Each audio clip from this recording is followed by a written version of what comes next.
Rousseau करके एक विद्वान उसने कहा कि पठार जो फिर पोज को दिखाएगा, मगर कितने 4 तरीके का हो सकता है, सकारात्मक हो सकता है, नकारात्मक, मिश्रित तो देखिए ये 4 तरीके का हो सकता है। सकारात्मक शुरू फास्ट होता है और शुरू धीरे होता है, ये सकारात्मक होता है। शुरू धीरे होना और बाद में फास्ट होना सकारात्मकता की निशानी। तो बहुत ज्यादा अग्रेसिवनेस को शुरू होना ठीक नहीं। तो इस तरीके की कुछ बातें ऐसी थी, और तो ये सब हमने अधिगम के चैप्टर में जाना। और कुछ बातें अगर डिस्कस करें अधिगम में चैप्टर में, देखो अधिगम की विधियां भी होती है। तो आप आवेश मतलब बहुत ज्यादा अग्रेसिव की सीखते हो, एक चिंतन मन करके आराम से सीखते हो। मतलब जो सीखने में जल्दी करता है वो जल्दी सीख नहीं पाता, पहले कॉन्सेप्ट क्लियर करो, फिर फैक्ट आप जल्दी याद कर सकते हो, लेकिन कॉन्सेप्ट को सीखने में थोड़ा इत्मीनान चाहिए होती है, ठीक है। अब इसके बाद हम कुछ और चीजें हो जाती है, देखो आवेश वाली हो जाती है, एक चिंतन मनन वाली हो जाती है, एक सतही हो जाती है, गहराई वाली हो जाती है। तो ये तो जानते हैं, सतही से सीखना मतलब ऊपर ऊपर से सीख लेना, और गहराई वाली उपागम भी होते, जानते हो ना, अधिगम के उपागम भी होते हैं, जैसे कि तल उपागम, नितल उपागम, कार्यनीति उपागम। तल उपागम में क्या करते हो, सिर्फ ऊपरी ऊपरी तौर पे, नितल में अच्छे से याद करते हो, कार्यनीति में फर्क नहीं पड़ता अच्छे से याद करना है या फिर ऊपरी ऊपरी तौर पे याद करना, नंबर अच्छे आने चाहिए बस। ये कार्यनीति उपागम में कार्य सब जाना चाहिए हमारा, ये कार्यनीति उपागम में होता है। उसके बाद देखो अधिगम के सिद्धांत बेसिकली 2 तरीके होते हैं, संज्ञानवादी है, व्यवहारवादी। संज्ञानवादी सिद्धांत में कौन दो पार्ट करते हैं, पुनर्बल और पुनर्बल। वही अपन जो क्लासिकल सिद्धांत है ना, संज्ञानवाद के व्यवहारवाद के 2 भाग करते हैं, पुनर्बल वाला और पुनर्बल वाला। और संज्ञानवाद के 2 भाग करते हैं, एक तो क्लासिकल है और एक मॉडर्न वगैरह। इनमें विद्वानों के नाम होते हैं, जैसे पुनर्बल वाले कौन से, थोंडाई, पाउलो, हार्ले, गुथरी। और अपुनर्बल वाले विद्वान कौन से, तो कुछ वॉटसन करके वगैरह ध्यान रखेंगे, ये पुनर्बल ज्यादा मत नहीं थे। अब क्लासिकल के कौन है और हमारे कुछ आधुनिक के कौन है, आधुनिक संज्ञान, क्लासिकल संज्ञान। आधुनिक संज्ञान के विद्वान है हमारे, देखो कुछ 20 ध्यान रखोगे, उसबेले, बुडन, बांडुरा, बिल्स, ऐसा करके। और शास्त्री के कौन है, तो शास्त्री की आप ध्यान रखोगे कुछ वही कोलर, कोफ्ता, पियाजे, टोलमेन और पियाजे तो अपने इस तरफ आ जाते हैं, पुनर्बल वाले माते हैं। तो ये कोलर, कोफ्ता और कुछ इस तरीके से ध्यान रखो, कोलर, कोफ्ता, वर्दाइमर, ये सब ध्यान आते हैं, ठीक है। तो इस तरीके से हमने कुछ बेसिक जानकारी और ले ली है। और कुछ बच जाता है क्या प्लीज अधिगम के चैप्टर में? अधिगम वक्र बता दी मैंने आपको, अधिगम पठार, अधिगम अक्षर, अधिगम स्थानांतर बता दिए, और अधिगम सब कुछ हो गया अपने कवर अधिगम की, ठीक है। तो ये सारी कुछ बातें थी अधिगम को लेकर के। तो इसके बाद हम थोड़ा सा अगला चैप्टर देख लेते हैं, जो कि ये हमारा कुछ विकास अभिप्रेरणा करके। देखो अभिप्रेरणा चैप्टर बहुत ज्यादा लंबा नहीं, बहुत ज्यादा इसमें है नहीं इन्फॉर्मेशन। अभिप्रेरणा चैप्टर बहुत छोटा सा और इंपॉर्टेंट चैप्टर रहने वाला है हमारा 4th चैप्टर अभिप्रेरणा। तो 4th चैप्टर अभिप्रेरणा में हमको क्या देखना है, इसमें हमको जानकारी लेनी है अधिगम अभिप्रेरणा किसको कहते हैं, मतलब परिभाषा वगैरह जानेंगे, अधिगम अभिप्रेरणा के प्रकार कितने होते हैं, इसके कंपोनेंट कितने होते हैं, इसके तत्व कितने होते हैं, और अभिप्रेरणा के सिद्धांत कौन कौन से हो सकते हैं, अभिप्रेरणा के उपागम क्या, अभिप्रेरणा संघर्ष क्या होता है बेसिकली। उसके बाद कुछ अभिप्रेरणा के बच्चे कुछ जानते हैं। देखो अभिप्रेरणा के प्रकार कितने होते हैं, अभिप्रेरणा की परिभाषा कोई कहता है अभिप्रेरणा हाईवे होती है सीखने के लिए, अभिप्रेरणा हमारे क्यों का जवाब देती है, ये क्रेचफील्ड के द्वारा कहा जाता है ना। अलग अलग परिभाषा आ जाती है। अभिप्रेरणा एक मनोवैज्ञानिक दशा होती है, अभिप्रेरणा हमको उत्तेजित कर देती है, ये बेसिक परिभाषा आती है। अभिप्रेरणा कितने तरीके की हो सकती है, जैविक या मनोवैज्ञानिक, भूख, प्यास, नींद, काम, ये सब क्या है, हमारी नीड है, बायोलॉजिकल नीड है। उसके बाद हमको सम्मान चाहिए, नौकरी चाहिए, प्रतिष्ठा चाहिए, प्यार चाहिए, ये क्या है, ये देखो ये सारी चीजें हम साइकोलॉजिकल लेवल पे चाहते हैं ना, तो ये सारी हमारे मनोवैज्ञानिक आवश्यकता है। अभिप्रेरणा के तत्व होते हैं, कुछ कंपोनेंट होते हैं। अगर हम मोटिवेटेड है, इसके पीछे कुछ ना कुछ कारण, कुछ ना कुछ कंपोनेंट काम करते हैं, जैसे आवश्यकता आ जाती है, चालक आ जाता है, प्रणोद आ जाता है, और कुछ प्रेरक करके आ जाता है ना। प्रेरक को बहुत ब्रॉड माना गया वुडवर्ड के द्वारा, जो आवश्यकता, चालक, प्रणोद, ये सारी चीजें प्रेरक में समाई थी अकॉर्डिंग टू वुडवर्ड, ठीक है। प्रेरक को डिटेल से पढ़ते हैं। प्रेरक अलग अलग तरीके होते हैं, मेस्लो के अनुसार इसका वर्गीकरण पढ़ेंगे, गैरेट के अनुसार इसका वर्गीकरण पढ़ेंगे, वहीं कुछ एक थॉमसन के अनुसार भी इसका क्लासिफिकेशन दिया गया। इसके बाद हम अभिप्रेरणा के सिद्धांत जानते हैं। अभिप्रेरणा के सिद्धांत को एक तो मेस्लो का आवश्यकता पदानुक्रम का सिद्धांत है, बहुत इंपॉर्टेंट सर। बाकी अभिप्रेरणा के सिद्धांत को यूनिक सिद्धांत नहीं, बाकी बहुत छोटे छोटे से खाली नाम भर लेते हैं उनका, और कुछ वही सिद्धांत है जो हमने पहले पढ़ रखे, जैसे कि उद्दीपक अनुक्रिया का सिद्धांत है, संज्ञानवाद का सिद्धांत है, ये कोई अलग सिद्धांत नहीं, जो हमने पहले पढ़ रखे वही वाले सिद्धांत है। मानवतावाद का सिद्धांत है, जो कुछ रोजर्स और मेस्लो के द्वारा दिया जाता है। तो वही सिद्धांत है, बस नाम यहाँ कहते थे अभिप्रेरणा सिद्धांत हो जाते हैं। तो मेनली अभिप्रेरणा सिद्धांत देखिए कुछ मेस्लो का सिद्धांत, उन्होंने हायरार्की बताई, पहले ये इसके लिए मोटिवेट होंगे, फिर इसके लिए, फिर इसके लिए, उसके लिए। जब तक आप इस काम को कंप्लीट नहीं करोगे, जब तक आपकी ये वाली नीड कंप्लीट नहीं होगी, तब तक ये वाली नीड उत्पन्न नहीं हो सकती। जब तक ये वाली नीड कंप्लीट नहीं होगी, तब तक इसकी ऊपर वाली नीड आपके ध्यान में नहीं आ सकती, मतलब आप बिल्कुल नहीं सोच सकते उसके बारे में। तो ये कुछ सिद्धांत है जिसको अपन पढ़ेंगे भी, थोड़ा सा अपन और एक ब्रीफ आइडिया ले लेते हैं क्या पढ़ने वाले, ठीक है। इसके अलावा कुछ उपागम, देखो इसके अलावा कुछ संघर्ष जानते हैं। संघर्ष यानी कि परिहार, उपागम, परिहार क्या होता है इसमें बेसिकली, कि इसमें है ना आप दोनों चीज छोड़ना चाह रहे हो तो ये परिहार है ना, दोनों चीज लेना चाह रहे हो, दोनों ही लड़कों से शादी करना चाह रहे हो, मम्मी की बताइए, पापा की बताइए, ठीक है। तो इसको कहते हैं अपन परिहार, उपागम का। ना मम्मी की बताइए, ना पापा की बताइए, खुद की पसंद की, तो दोनों ही परिहार है ना, मतलब परिहार, दोनों को छोड़ा, उपागम परिहार। खुद की से भी करना चाह रहे हो और बताई हुई से भी करना चाह रहे हो, तो इसको उपागम परिहार कहते हैं। और कुछ एक और कॉन्सेप्ट है बहु वाला, जिसमें पता ही नहीं चलता, उपागम परिहार सारा कुछ मिला जुला होता है, जिसको अपन बहु करके एक बहु उपागम परिहार करके एक कॉन्सेप्ट आता है, ठीक है। इसके अलावा कुछ फैक्ट और आ जाते हैं जो हमने अभिप्रेरणा चक्र में, ये सारी तत्व आते हैं, आवश्यकता है, चालक है, प्रणोद है, ये सारी तत्व अभिप्रेरणा चक्र में मौजूद होते हैं, जो मैंने आपको अभी पहले जस्ट बताया है ना। तो एक देसी नामक विधान होते हैं कि इसमें संज्ञान नामक कॉन्सेप्ट भी जुड़ा, मतलब आपकी दिमागी, मतलब आप सोच समझ के सारा काम करते हो, संज्ञान भी इसमें जुड़ा। वही अंशिकी अभिप्रेरणा, प्रेरकों को अंशिकी अभिप्रेरणा, प्रेरकों को अंशिकी अभिप्रेरणा वुडवर्थ के द्वारा कहा जाता है। एक तो कोटेशन भी आ जाते हैं इसमें कुछ कुछ। तो इस तरीके से हमारा अभिप्रेरणा चैप्टर फिनिश होना, बहुत ज्यादा लेंथी नहीं, ठीक है। तो ऐसा करते हैं, कुछ थोड़ा सा 2-5 मिनट का ब्रेक लेते हैं, फिर कंटिन्यू करेंगे। ओके,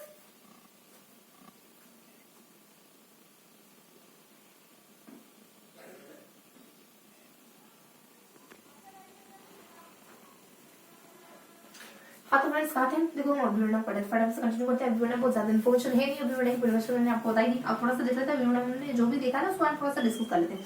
बस 10 से 15 मिनट के दरमियान अपना अभिप्रेरणा खत्म हो जाएगा, उसका विकास चैप्टर लेंगे, उसका व्यक्तित्व चैप्टर लेंगे, देन फिनिश। ओके, तो अभिप्रेरणा देखो परिभाषा बताई दी। कोई तो कहता है कि टोका जाओ देती, कोई कहता है कि हमारा हाईवे वगैरह चलती, कोई कहता है कि जैविक प्रक्रिया हो जाती है, कोई कहता है कि हमें मोटिवेट करता है, मतलब हम आगे बढ़ने के लिए चालक होता है हमें ना।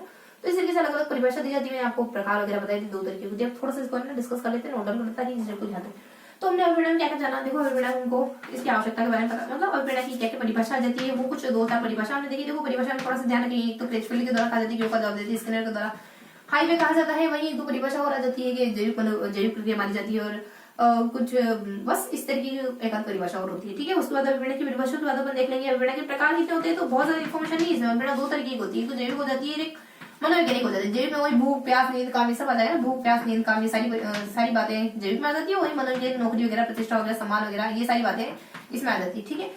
तो इस तरीके की बातें आ जाती है। अब थोड़ा सा देख लेते हैं कि अभिप्रेरणा के तत्व कौन कौन से जाते हैं। अभिप्रेरणा के चक्र भी इसमें, अभिप्रेरणा का चक्र भी इसमें डिस्कस करें।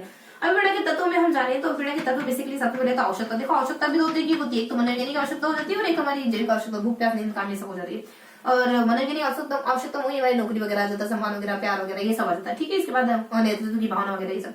आवश्यकता के बारे में लिखा आवश्यकता बताने प्रमुख सिद्धांत हमारे मेस्लो महोदय की तरफ दिए जाते हैं, जिसमें हम मेस्लो का थोड़ा सा डिस्कस करें तो सबसे पहले जैविक आवश्यकता आती है आपकी, उसके बाद आपकी सुरक्षा की आती है, उसके बाद आपके परिवार की आती है, नौकरी सम्मान की आती है, लास्ट में आत्मसिद्धि की आवश्यकता आ जाती है। तो इस तरीके से कुछ मेस्लो के द्वारा हालांकि बताई जाती है। देखो थोड़ा सा, ठीक है, ओके ओके, तो दिख ही रहा, कंटिन्यू करेंगे। तो इस तरीके से कुछ हमारे चलो ठीक है, फिर आपको अगर विंडो ओपन किया तो आपको फिर बोर्ड पे नहीं दिखेगा, ठीक है। वैसे ही कंटिन्यू करते हैं। तो इस तरीके से हमारे कुछ आवश्यकता के हम तत्व बता रहे थे, आवश्यकता के बारे में जानकारी हो गई। अब थोड़ा सा देख लेते हैं आवश्यकता में कुछ आवश्यकता के बाद हमारे कुछ प्रणोद वगैरह, चालक किसको कहते हैं, जो आपको अंदर से मोटिवेट करे चलने के लिए। उसके बाद प्रणोद वगैरह आ जाता है। प्रणोद आपके चलने की स्पीड को कम कर देता है, क्योंकि ये आपके पुनर्बलन की तरह काम करता है। चालक क्या होता है, जैसे भूख, प्रणोद क्या था, भोजन, प्यास क्या हो जाएगा, चालक हो जाएगा प्यास बुझा लेना है, पानी पी लेना, प्रोत्साहन, पानी क्या होगा, प्रोत्साहन वगैरह हो जाएगा। और वही अलग अलग विद्वान अलग अलग परिभाषा देते हैं, कहते हैं उद्दीपन चालक प्रणोद को आप प्रणोदन भी कह सकते हो, प्रोत्साहन को।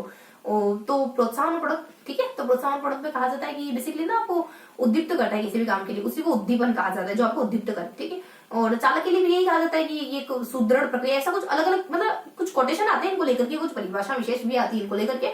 प्रेरक के बारे में बातचीत करें तो प्रेरक में ये सारी चीजें समाहित होती है, आवश्यकता है, चालक है, प्रणोद है, ये सारी चीजें एक साथ अगर कहीं देखने को मिलती है तो प्रेरक हो जाता है। प्रेरक बेसिकली क्या होता है, जो आपको मोटिवेट करे काम करने के लिए, है ना। वुडवर्थ महोदय कहते हैं कि प्रेरक में आवश्यकता है, कुछ चालक है, प्रणोद है, सारी चीजें समाहित होती है। और इसकी कुछ परिभाषा भी आ जाती है, कुछ 3-4 परिभाषा आ जाती है इसकी। उसके बाद प्रकार आ जाते हैं। प्रकार में मेस्लो कहते हैं प्रेरक 2 तरीके होते हैं, जैविक है, अर्जित है।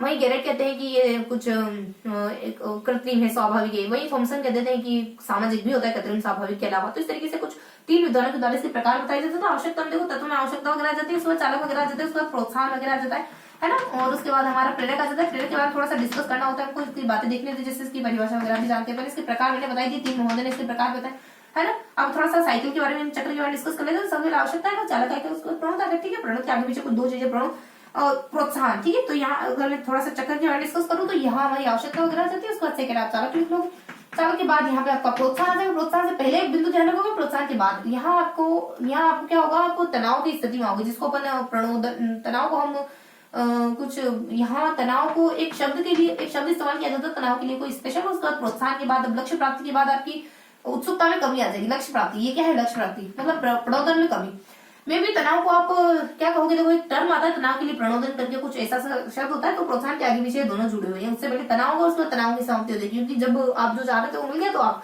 काम करना बंद कर दोगे। भोजन मिलने के बाद कौन भोजन खोजेगा, कोई नहीं, ठीक है। तो इस तरीके से कुछ हमने अभिप्रेरणा के बारे में पढ़ा। अभिप्रेरणा के सिद्धांतों में आपको सिद्धांत बता रही थी ना, तो अभिप्रेरणा का सिद्धांत देख लेते हैं। अभिप्रेरणा का मेस्लो का सिद्धांत होता है, सिद्धांत को थोड़ा सा ध्यान रखेंगे।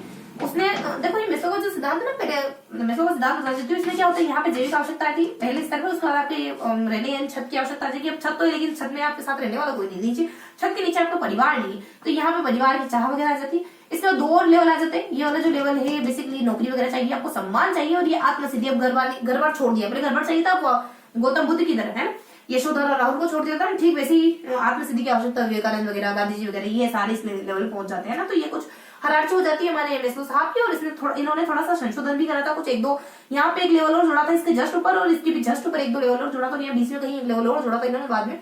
तो 3 स्तर, कुछ 3 लेवल में इन्होंने बदलाव और करे थे, ठीक है। एक आध्यात्मिक का जोड़ दिया था लास्ट में, यहाँ पे वही जन्म मरण वाली बातें, और इसके नीचे भी कुछ एक आधा और जोड़ा था, बीच में भी कोई 3 बदलाव किए थे इन्होंने, ठीक है, ध्यान रखेंगे बातें। अब मैंने आपको 1-2 फैक्ट बताया था ना, विशेष फैक्ट। डेसी ने कहा था कि इसमें संज्ञान भी जोड़, इस चक्र में आपको संज्ञान भी जोड़ना होगा, ये डेसी महोदय का कोटेशन आ जाता है। ये जो साइकिल बताई ना, इस साइकिल में संज्ञान को भी ऐड करने वाला विद्वान कौन है, डेसी। तो इस तरीके से कुछ बातें ध्यान रखोगे। अंश की प्रेरक को अंश की अभिप्राय इसने कहा है, तो ये हमारे वुडवर्थ महोदय आ जाते हैं, 1-2 कोटेशन और आते हैं इनके साथ, देन अभिप्राय चैप्टर हमारा फिनिश होता है। तो इस तरीके से हमने अभिप्राय चैप्टर को फिनिश करा है। बहुत भी बेसिक सी चीजें पढ़ी, बहुत ज्यादा इसको लेंथी नहीं लिया है हमने। अगर इसको बहुत ज्यादा डिटेल से पढ़ना हो सारे सेशन को, तो आप इसी चैनल पर विजिट कर सकते हो। हमने बढ़िया इत्मीनान से पढ़ा हुआ, ठीक है, 1-1 3 पेज करते हुए धीर सिंह जावे की बुक अच्छे से कंप्लीट करा है, ठीक है। तो इस तरीके से हमने तकरीबन 10 मिनट के दरमियान अभिप्राय चैप्टर को फिनिश कर लिया। अब देख लेते हैं थोड़ा सा विकास चैप्टर। विकास थोड़ा अच्छा खासा चैप्टर है, इसमें थोड़ा डिटेल से जाने की चीजों को। तो विकास चैप्टर जो कि हमारा 4th चैप्टर है, इसमें 5th चैप्टर बेसिकली, तो 5th चैप्टर हमारे विकास के बारे में। विकास चैप्टर अच्छा खासा है क्योंकि इसमें हमें सभी तरह के विकास के बारे में पढ़ना होगा। शारीरिक मानसिक विकास आ जाता है, गामा के भाषा विकास वगैरह आ जाता है, नैतिक विकास, संवेगात्मक विकास वगैरह, सामाजिक विकास वगैरह, सारे विकास के बारे में अच्छे से इन्फॉर्मेशन लेंगे। इसके साथ ही हम कुछ विकास और वृद्धि में क्या अंतर होता है, विकास की परिभाषाएं क्या होती है, ये सब भी जानेंगे। और इसके साथ कुछ, ठीक है, बस इतना ही देखेंगे है ना। और भाषा है ना, भाषा और चिंतन, भाषा विकास पढ़ेंगे ना, तो भाषा विकास के बारे में भी जाने, भाषा और चिंतन के बारे में भी जानेंगे। इसके अलावा देखो मस्तिष्क के बारे में, थोड़ा सा ग्रंथियों के बारे में, क्योंकि देखो विकास चैप्टर है तो ग्रंथियां मस्तिष्क पढ़ना थोड़ा सा लाजमी, ठीक है। तो इस तरीके से हम मेनली इसमें विकास का सिद्धांत पढ़ेंगे। इसका कुछ बेसिक इन्फॉर्मेशन है ना, कि क्या परिभाषा हो जाती है इसकी, वृद्धि और विकास की, कितने किशोरावस्था में, वृद्धावस्था में, बाल्यावस्था में, वृद्धावस्था तो नहीं, किशोरावस्था है, शिशुअवस्था है, बाल्यावस्था है, इनमें विकास कैसे होता है, क्या क्या कोटेशन आते हैं इनको लेकर के, कुछ हल्की सी जानकारी देखने वाले। तो पहले अब थोड़ा सा विकास, अलग अलग विकास के बारे में डिस्कस कर लेते, चलो नोट डाउन बाद में करेंगे, थोड़ा सा ओरली समझ लेते। देखो शारीरिक विकास को लेकर के यहाँ क्या क्या जानकारी है, यहाँ अंगों की संख्याओं के बारे में बताया, दांत कितने होते हैं, हड्डी कितनी, मांसपेशियां कितनी होती है, और शरीर का भार कितना, मस्तिष्क का भार कितना होता है, वजन कितना होता है, आपकी लंबाई कितनी होती है, सारी फैक्ट की मैंने वही रविन्द्रनाथ टैगोर कहते हैं कि सबसे मुश्किल काम 14 साल से बड़े बच्चे को संभालना ही होता है। इस तरह के कुछ कोटेशन आ जाते हैं यहाँ पे। और विकास को लेकर के कुछ प्रतिवर्त क्रियाएं आती है रूटीन से, बेबिस की मोरो है, देन इसे पकड़ना वगैरह, ये क्या होती जाते हैं ना रूटीन से। बेसिकली बच्चे का सिर घुमाना है ना, जब आप टच करते हो उसके गालों को सिर घुमाता है। बेबिस की क्या होता है, और तले ठपटा करते हो, मतलब थपथपाते हो तो बच्चा ऊपर की उंगलियां, मतलब पाँव की उंगलियां ऊपर कर देता है। पकड़ना, उंगली अगर बीच में डालोगे तो बच्चा पकड़ लेगा उसकी हथेली के बीच में। और मोरो क्या होता है, बेसिकली बच्चे की तेज आवाज सुनता है ना तो हाथ और पाँव दोनों ऊपर कर लेता है बच्चा, इसी को अपन मोरो कहते हैं। तो ये कुछ अलग अलग समय, अलग अलग महीनों में होती है, ये कुछ प्रतिवर्त क्रियाएं ध्यान रखें। उसके बाद मस्तिष्क का क्लासिफिकेशन पढ़ते हैं। मस्तिष्क में बेसिकली सुषुम्ना क्या होता है, पेनस ओरोली क्या होता है, और अग्र मस्तिष्क, पश्चिम मस्तिष्क, इनके बारे में थोड़ा थोड़ा अपन जानते हैं। और मस्तिष्क के बारे में थोड़ा पता लगाते हैं ना यहाँ पे। इसके बाद हम कुछ बेसिक बातें और जान लेंगे कि शुरुआती 3 साल में आपका विकास बहुत ज्यादा होता है, इतना होता है कि हर साल आपकी तकरीबन 1 साल, जब आप 1 साल के होते हैं ना, तो हर साल आपकी, जब शुरुआती स्टेज में होता है ना, तो हर साल आपकी कुछ 3 इंच लंबाई बढ़ती है ना, हर साल इतना, ऐसा कुछ फैक्चुअल जानकारी वगैरह आने वाली। मानसिक विकास में देखो बहुत से कॉन्सेप्ट पढ़ेंगे, जैसे कि कुछ संवेदना किसको कहते हैं, प्रत्यक्षीकरण किसको कहते हैं, प्रत्यय किसको कहते हैं, और चिंतन किसको कहते हैं, तर्क किसको कहते हैं, वही मेमोरी किसको कहते हैं, है ना। और इसके अलावा कुछ विस्मरण किसको कहते हैं, अगर मेमोरी है तो, है ना, याद करना तो भूलना भी, तो विस्मरण किसको कहते हैं, वही समस्या समाधान क्या है, कल्पना क्या है, और इस तरीके से अपन बहुत सा सहानुभूति क्या है, और इन मानसिक विकास की अवस्थाओं के बारे में भी पढ़ेंगे। और इसके बाद अपन भाषा विकास देखेंगे। भाषा विकास में देखो बहुत फैक्चुअल जानकारी है, तो थोड़ा सा ध्यान रखेंगे, बहुत सारे आंकड़े ध्यान रखने की जरूरत नहीं। थॉमसन और गेटी के अनुसार बहुत सारा क्लासिफिकेशन देगा, इतने समय में इतने शब्द बोलता है, 20,000 का बोलता है, 50 का बोलता है, 80,000 का बोलता है, 5,000 का बोलता है, 9,000, 11,000, इस तरीके से जानकारी मैंने बहुत ज्यादा रिलेवेंट है नहीं है, तो कुछ ध्यान ऐसे रखेंगे कि 4 साल का होते बच्चा नमस्ते वगैरह कुछ शील गुण वाले जो शब्द होते हैं ना, वो बोलना सीख जाते हैं। इसके अलावा 10 माह में पहला शब्द बोलना सीखता है, ऐसी बातें ध्यान रखेंगे, ठीक है। और कुछ गामक विकास देखे ना, तो गामक विकास में ठीक ऐसा ही गिवन है कि इस महीने बच्चा ये करता है, इसमें ये करता है, इसमें इस तरीके से जानकारी गिवन है, तो मोटा मोटी ध्यान रखेंगे बच्चा। यहाँ कुछ इस तरीके की जानकारी, ट्राईसाइक्लिंग, बाईसाइक्लिंग, खाना पीना करना, शू लेस बांधना, स्कूल कपड़े पहना, ये सब काम कब करता है, बगल से पीठ से बगल को पड़ता है, ठोड़ी ऊपर, छाती ऊपर, हाथ उठाना, है ना, मतलब वो हाथ उठाना नहीं, मतलब हाथों का इस्तेमाल इस तरीके से।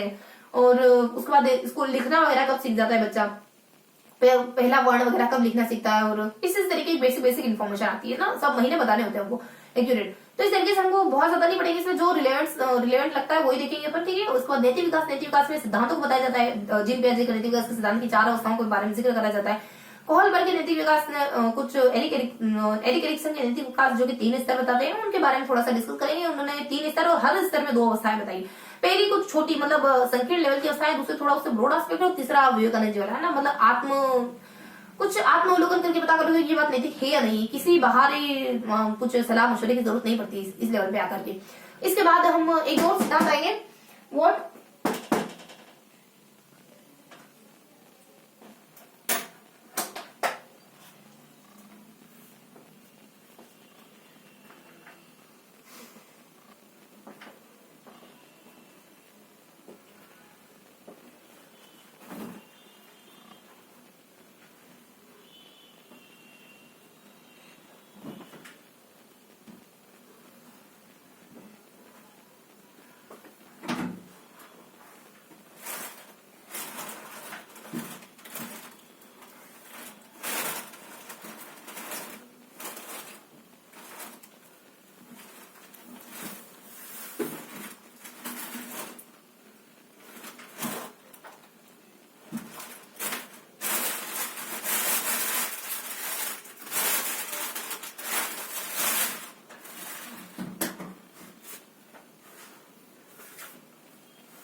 तो थोड़े से डिस्टर्बेंस के लिए सॉरी, ठीक है। तो कंटिन्यू करते हैं, सोचा कि पोज करेंगे वापस कंटिन्यू करेंगे, बीच में एक रिदम टूट जाएगा ना, लय टूट जाएगा, तो यहीं से कंटिन्यू करते हैं। तो कहा थे अपन, देखो तो हम डिस्कस कर रहे थे विकास के बारे में, देखो शारीरिक मानसिक विकास के बारे में अच्छे डिस्कस कर लिया था। अब देख लेते हैं अपन भाषा विकास देख लेता, ग्रामीण विकास देख लिया था, है ना। नैतिक विकास के बारे में हमने अवस्थाओं के बारे में पढ़ लिया था। नैतिक विकास में कुछ कुछ अवस्थाएं भी बताई जाती है कि इस अवस्था में ये करता है, उस अवस्था में करता है। तो देखो जो बाल्यावस्था की अवस्था होती है ना, यहाँ बच्चा मतलब बहुत अनैतिक काम करता है, अनैतिकता के थ्रू ही नैतिकता पर होता है।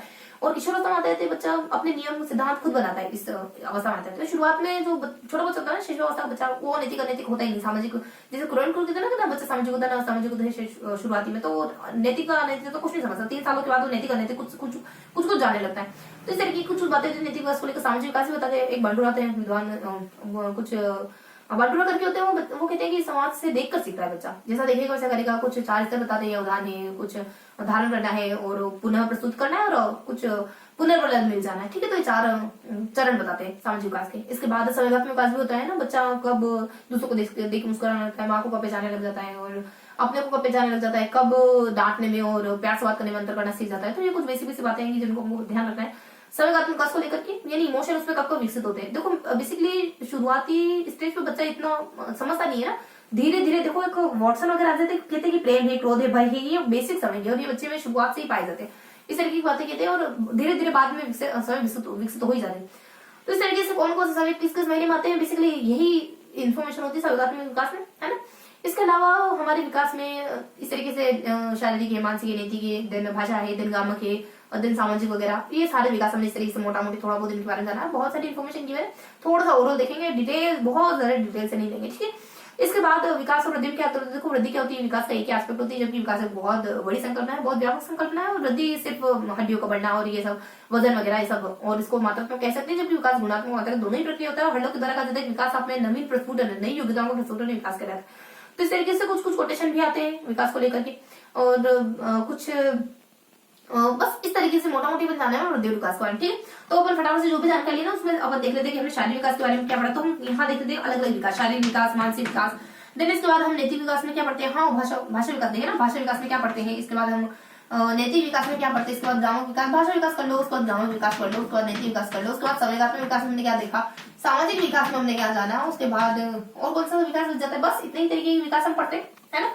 इसके अलावा देखो हम वृद्धि विकास में उसके बाद कुछ खास देखते नहीं, जैसे वृद्धि विकास में क्या अंतर हो जाता है ये कॉन्सेप्ट हमको जानना रहता है, वृद्धि और विकास में क्या अंतर होता है ये हमको जानना होता है। उसके बाद कुछ ग्रंथियों के बारे में पता कर लेंगे, है ना। उसके बाद मस्तिष्क के बारे में पता कर लेंगे। तो ये कुछ मस्तिष्क के बारे में, ग्रंथि के बारे में नहीं बताया ना, देखो ग्रंथि में लेंगी, ग्रंथि पे कुछ टेस्टोस्टेरोन एस्ट्रोजन हो जाती है, पेनिक्रियाज हो जाती है, थायराइड वगैरह, थायराइड ज्यादा होगी तो आप बहुत ज्यादा एक्टिव हो जाओगे, नहीं होगी तो बहुत ज्यादा निष्क्रिय, मतलब सारे काम एक्टिव, बहुत ज्यादा स्पीडली हो गए, है ना। ब्लड प्रेशर वगैरह आ जाता है और श्वसन वगैरह ये सब फास्ट हो गए। पैराथायराइड में आप में ना फॉस्फोरस की मात्रा बढ़ जाती है शरीर में, और नहीं कम सक्रिय होगा, कम रिलीज होगा तो मात्रा कम हो जाएगी। ग्रंथि मस्तिष्क दो तरीके का होता है, अग्र मस्तिष्क और मस्तिष्क। मस्तिष्क को तीन भागों में बांट सकते हैं, अग्र, पश्च और पश्च, मध्य और अग्र करके। और जो अग्र मस्तिष्क होता है बेसिकली प्रमस्तिष्क होता है, बेसिकली उसको बेसिकली दो तरीके से बांटा जा सकता है, दायां बायां कर सकते हैं। और इसके अलावा कुछ एक पार्श्विक है, देन पश्च है, देन पार्श्विक है, देन आगे ललाट है, देन शंख करके, कुछ इस तरीके से टेक्निकल नाम है जिनको ध्यान रखना होता है। तो इनके कुछ कुछ काम होते हैं, जैसे जो मैंने बताया ना कि अगर मध्य और पश्चिम मस्तिष्क, तो पश्चिम मस्तिष्क को भी के तीन काम होते हैं। एक तो मेडुला ऑब्लिगेटा करके हो जाता है, और कुछ अनुमस्तिष्क करके हो जाता है, और एक कुछ इस तरीके के काम होते हैं। मेडुला ऑब्लिगेटा आपकी अनैच्छिक क्रियाओं को कंट्रोल करने का काम करता है, देन अनुमस्तिष्क बेसिकली आपके शरीर के संतुलन को मेंटेन करने का काम करता है, और जो बीच वाला मस्तिष्क होता है ना, वो आपकी इमोशन से जुड़ा हुआ होता है। जो फर्स्ट वाला मस्तिष्क होता है ना, अग्र मस्तिष्क, वो आपके इमोशन से प्लस आपके संज्ञान से भी जुड़ा होता है, ठीक है। ध्यान रखिए, मतलब कि स्मृति है, कल्पनाएं, मेमोरी, ये सब। और प्रमस्तिष्क की बात करें तो बेसिकली प्रमस्तिष्क दो तरीके से दायां बायां बांट सकते हैं। देखो जानते हो ना, दायां भाग जो उल्टा होता है ना, मतलब कि जो बायां भाग होता है ना, वो आपकी सकारात्मक क्रियाओं के लिए जिम्मेवार होता है। जो बायां भाग होता है वो उल्टे के लिए, नेगेटिव इमोशन के लिए जिम्मेदार होता है। वही दाहिना भाग मतलब राइट हैंड वाला होता है कि आपकी देखो राइट है ना, वो नेगेटिव के लिए, और जो लेफ्ट है वो पॉजिटिव काम के लिए, ठीक है। इस तरीके से थोड़ा सा यहाँ मतलब इस तरीके से बनता है कि सीधे के लिए उल्टा, उल्टे के लिए सीधा, तो थोड़ा सा ध्यान रखिए। इसके अलावा मस्तिष्क के बारे में ये देखा, और मैंने बताया एक और चार तरीके हो जाते हैं, कुछ पश्च और पार्श्विक करके, और ललाट और शंख करके। तो देखो ललाट और शंख में यूं काम होता है कि ललाट जो है वो आपकी चिंतन करने के लिए, शंख आपकी वाणी के लिए जिम्मेदार होता है, भाषा के लिए, और पश्च और पार्श्विक करके, पश्च आपकी आंखों के लिए ना, चक्षु के लिए, और पार्श्विक भी आपकी जो ज्ञानेंद्रिय है ना, उनके लिए जिम्मेदार होता है। उनका मतलब वो उनका काम कुछ पार्श्विक मस्तिष्क से जुड़ा हुआ है, ठीक है। तो इस तरीके से हमने मोटा मोटी जाना। अब देखो थोड़ा सा अपन इसको डिस्कस कर लेते हैं कि हमने इस बारे में क्या क्या जाना है। बस 5 मिनट का समय लेंगे, 5 से 10 मिनट का, और देन ये चैप्टर थोड़ा पढ़ लेते हैं, then next chapter move on करते हैं, ठीक है। तो देखो यहाँ देख लेते हैं अपन, शारीरिक का पता कर लिया हमने कि कितनी कितनी संख्याएं होती है, हमको जानना है। देखो अगर दिक्कत थोड़ा सा अपन डिस्क्राइब करें तो कुछ हमारे दांतों की संख्या 28 बताई जाती है, फिर 32 कर देते हैं ना, और शुरुआत में 20 कहते हैं, तो 20, 28, 32 कर देते हैं। वहीं कुछ मांसपेशियां पहले 23% कहते हैं, फिर कुछ 47% के राउंड कह देते हैं, है ना। और फिर मस्तिष्क हड्डियों की संख्या 206 कहते हैं, फिर 350 कहते हैं, और फिर 270 कह देते हैं, है ना। अवस्थाएं तो जानते हो ना, शेषावस्था है, दिन बाल्यावस्था, किशोरावस्था। वहीं अपने मस्तिष्क का भार पहले तो कहते हैं कि कुछ ये अपने शुरुआत में देखो 1250 के तकरीबन होता है, अपने 1250 के तकरीबन, फिर 1300 के राउंड हो जाता है। और इस तरीके से मस्तिष्क के भार के बारे में भी जानकारी देते हैं ना। शुरुआत में डैश रखेंगे थोड़ा सा, और कुछ भार आपका 7 पाउंड के राउंड होता है, फिर 7 पाउंड के राउंड ही रहता है शुरुआत में। बाद में जब आप बाल्यावस्था में होते हैं तो 25 पाउंड का डिफरेंस होता है, ठीक है। और लंबाई बेसिकली 20 इंच के राउंड मानते हैं शुरुआत में।